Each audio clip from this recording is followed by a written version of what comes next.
पाशमङ्कुशधारिणम् रदम् च वरदम् हस्तैर्विभ्राणम् मूषकध्वजम्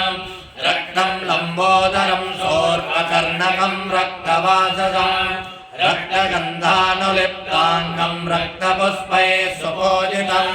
भक्तानुकम्पिनम् देवम् जगत्कारणमत्युतम् आविर्भूतम् च सृष्ट्यादो प्रकृतेः पुरुषात् परम् एवम् ध्यायति यो नित्यम् स योगी योगिनाम् वरः नमो भ्रातपदये नमो गणपतये नमः प्रमदपदये नमस्ते अस्तु लम्बोदरायैकदन्ताय विघ्नविनाशिने शिवसुताय श्रीवरदमूर्तये नमः एतदथर्वशीर्षयोधीते ब्रह्मभूयाय कल्पते स सर्वविघ्नैर्न बाध्यते स सर्व